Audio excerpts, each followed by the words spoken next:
Hi hello అందరికీ very very good morning అండి. నేను ఈరోజు సండే రోజు అయితే ఎగ్ దమ్ బిర్యానీ చేశానండి మా పిల్లల కోసం. ఎప్పుడు చికెన్ మటనే కాకుండా ఇలా ఎగ్ దమ్ బిర్యానీ కూడా చేద్దాం బాగుంటుంది కదా అని చేశానండి. మీరు కూడా చూడండి ఫ్రెండ్స్. నేనైతే ఒక గ్లాస్ రైస్ తీసుకున్నానండి.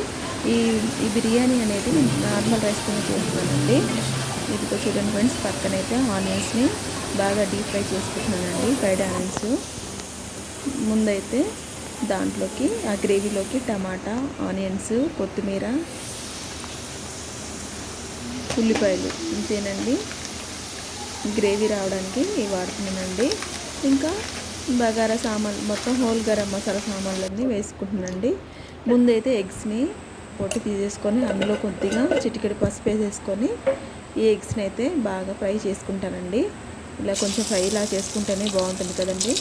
ఇందులో కొద్దిగా సాల్ట్, కారం కూడా వేసి ఇవి వేయించుకోవచ్చండి. టేస్ట్ చాలా బాగుంటుందండి. ఎగ్ దమ్ బిర్యానీ కదా, చాలా బాగుంటుందండి. ఇప్పుడు అదే ఆయిల్లో ఆనియన్స్, పచ్చిమిర్చి వేసేసి కొంచెం దోరగా వేయించేసుకోవాలండి.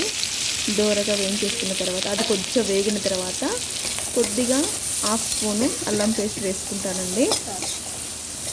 ఇదిగో చూడండి ఫ్రెండ్స్, ఇలా కొద్దిగా దోరగా వేగిన తర్వాత హాఫ్ స్పూను అల్లం పేస్ట్ వేసుకొని దీన్ని కూడా కలిపేసుకొని ఇప్పుడైతే కొద్దిగా పుదీనా వేసుకున్నానండి. పుదీనా అనేది తాలింపులో వేసేసుకుంటే చాలా అంటే చాలా స్మెల్ వస్తుంది కదండి, చాలా బాగుంటుంది కూడా. నేనైతే ఎప్పుడు తాలింపులోనే వేస్తాను. మీరు కూడా అలాగే వేస్తారా అయితే కామెంట్ చేయండి ఫ్రెండ్స్. ఇప్పుడైతే ఒక బిర్యానీ ఆకు, 2 లవంగాలు, ఒక ఇలాచీ అయితే వేసానండి.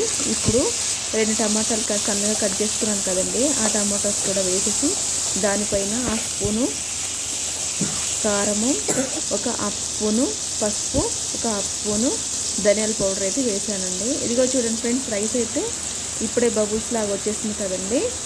ఇప్పుడు సాల్ట్, కారము, ధనియాల పొడి ఇవి వేసేసుకొని ఇది మూత పెట్టేసుకుంటే ఇది కొంచెం ఆవిరితో ఉడికిపోతుంది కదండి.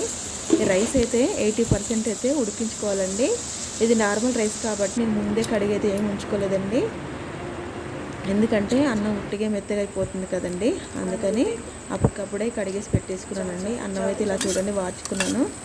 ఇలా సపరేట్ తీసుకున్న తర్వాత ఒక కప్పు పెరుగు గడ్డలు లేకుండా కలిపేసుకొని ఈ కర్రీలో వేసేసుకుంటే దమ్ బిర్యానీకి చాలా అంటే చాలా బాగుంటుందండి. ఇది కొంచెం ఇలా వేడవుతూ ఉండగా మూత పెట్టేసుకొని పక్కన పెట్టేసుకుంటే కర్రీ రెడీ అయిపోయిందండి. ఇదిగో చూడండి ఫ్రెండ్స్, ఆయిల్ అయితే పైకి వచ్చేసింది కదండి. ఇంకా కర్రీ అయితే రెడీ అయిపోయినట్టే. మనం ముందు అయితే ఎగ్స్ని ఫ్రై చేసి పెట్టుకున్నాం కదండి, అవి కూడా ఇందులో వేసుకోవాలి. ఇప్పుడైతే కొద్దిగా కొత్తిమీర వేసేసుకుంటున్నాను. కొంచెం కొత్తిమీర వేసేసుకొని కొంచెం కలుపుకున్న తర్వాత ఆ ఫ్రై చేసుకున్న ఎగ్స్ని కూడా ఇందులో వేసేసుకుంటే ఆ గ్రేవీ మొత్తం ఎగ్స్ పట్టి టేస్టీగా ఉంటుంది కదండి, అందుకే ముందే వేసేసుకుంటాము.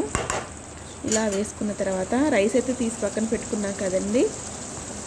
రైస్ కూడా పొడి పొడిలాడుతూ చాలా అంటే చాలా బాగా ఉడికిందండి. 80% ఉడికితే చాలండి, మరి ఉడికితే మెత్తగా అయిపోతుంది. ఇప్పుడైతే కర్రీ అయితే రెడీ అయిపోయిందండి. ఇప్పుడు రైస్ని లేయర్స్ ఒక్కొక్క లేయర్స్ లాగా వేసేసుకొని దానిపైన ఫస్ట్ మనం ఆనియన్స్ని ఫ్రై చేసుకున్నాం కదండి, అవి వేసుకొని తర్వాత కొద్దిగా కొత్తిమీర వేసేసుకొని, నేనైతే ఇందులో ఏ ఫుడ్ కలర్స్ని యాడ్ చేయలేదండి. కొద్దిగా గోరువెచ్చని నీళ్ళల్లో ఒక స్పూను పసుపుని పైన ఇలా చల్లేసుకుంటే తర్వాత ఉడికిన తర్వాత టేస్ట్ బాగుంటుంది, చూడ్డానికి కలర్ కూడా చాలా బాగుంటుందండి. ఫైనల్గా అయితే కొత్తిమీరతోటి గార్నిష్ చేసుకుంటున్నానండి. ఇప్పుడైతే కొద్దిగా నెయ్యి వేసేసుకొని మూత పెట్టేసుకోవడమే, అంతే అండి. దమ్ బిర్యానీ స్పైసీ రెడీ అయిపోతుంది. మీకు చూపిస్తాను చూడండి ఫ్రెండ్స్.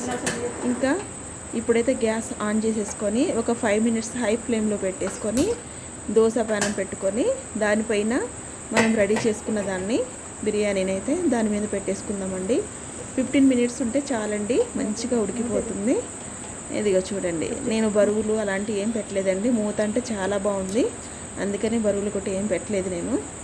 ఇందాక చెప్పాను కదండి పసుపు వాటర్ అని, ఆ వాటర్ అయితే ఇలా వేసేస్తున్నాను.